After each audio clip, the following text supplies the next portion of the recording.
Bamwe mu baturage bo mu karere ka Kirehe mu murenge wa Mushikiri mu kagari ka Rwanyamuhanga bagaragaza ko bahangayikishijwe n'urushako rw'abasore n'inkumi bashakana bizeye ko bazahabwa iminani n'ababyeyi bayibura bikabaviramo kubivugana ndetse ingo zabo zigasenyuka zitamaze imyaka 3 bikaba intandaro y'amakimbirane mu muryango.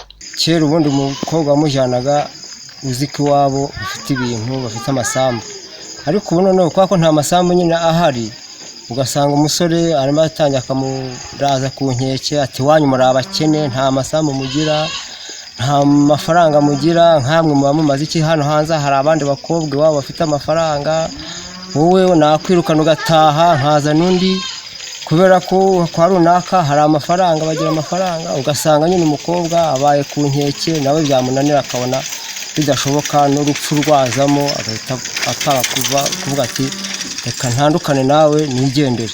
Ku ruhande rw'ababyeyi bavuga ko ugiye gushinga urugo atakagombye kwiringira umunani ahabwa n'ababyeyi kahubwo yakagombye kubanza gushaka ibyangombwa bikenerwa mbere yo gushinga urugo. Iyo ugiye kureba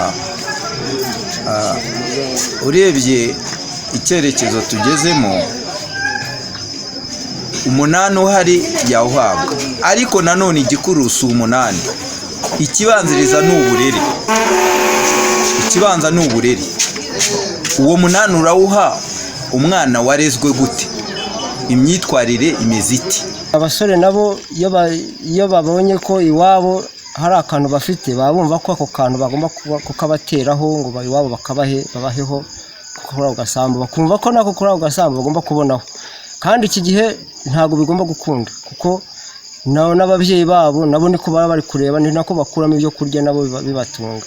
Ntago byabo wabona ibitunga babana cyangwa wa muhungu maze kubaka urugo ngo bazabone ibyo kubatunga. Ingaruka ni uko nyine umwana yakubaza umunani ukamuga ko nta munani uhari, niho hahandi usanga n'impfu zibaho zo umwana akiyahura akavuga ati jya kugira ngo unyime umunani nakwica aho gukavaho nkasigana bya bintu. Ugasanga impfu nyine z'abana bica ababyeyi bababaza umunani amasambu ugasanga nyine bibaye bindi kubera. Bakomeza banenga urubyiruko rw'ubu kuko abenshi bahurira ku mbuga nkoranyambaga maze bagafata icyemezo cyo kubana ababyeyi babo batabizi, dore ko hari abaza bizeye imitungo bayibura maze bagahita barusenya. Iyo abantu bataziranye tuvuga nka mbere ababyeyi inshuro nyinshi bagiraga uruhare mu ishyingiranwa ry'abana, none aho kanya bamwe uwo musore cyangwa se iyo nkumi ibonye umukobwa afite iki, afite amafaranga, umukobwa abonye umusore ufite amafaranga akagenda we yikurikiye iki iha amafaranga, ariko adakurikiye iki nta rukundo rurimo, ahubwo akunda iki, akunda ibyo umuntu afite. Icyo gihe rwose mu kanya nk'ako guhumbya ndakubwiza ukuri ko urwo rugo ntago ruba rukibayeho iyo bya bintu bibuze.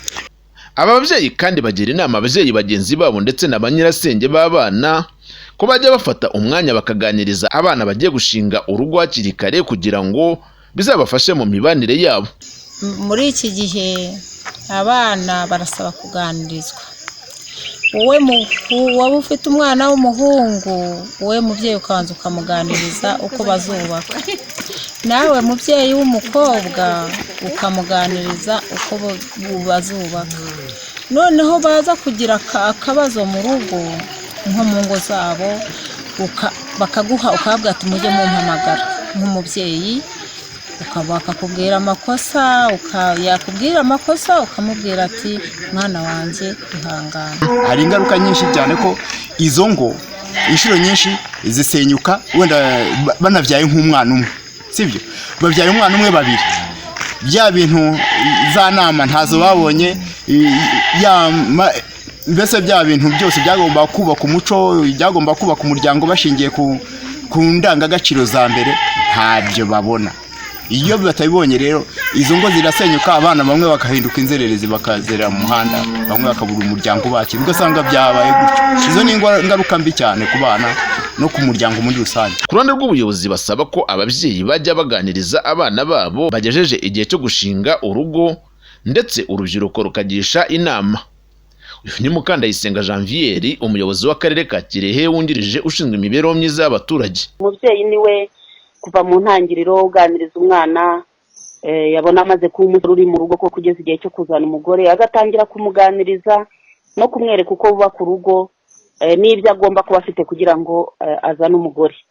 Ikindi ariko kiraza kugendana na kimwe twavuzeho mbere cyo gukomeza gukangurira urubyiruko kwihangira imirimo, kwishakamo ibisubizo, kujya inama, kugisha inama no gukomeza kugana ubuyobozi. Natwe nubwo ari ngombwa ko tubageraho tukabaganiriza tubereka izo opportunities zose zihari kugira ngo tubahuze nazo, nicyo dusaba urubyiruko cyane cyane, ariko n'ababyeyi muri rusange nabo no gukomeza kuba hafi y'abana bakabaganiriza kuva bamaze kuba abasore, babereka icyerekezo, natwe tuzakomeza kubibafashamo.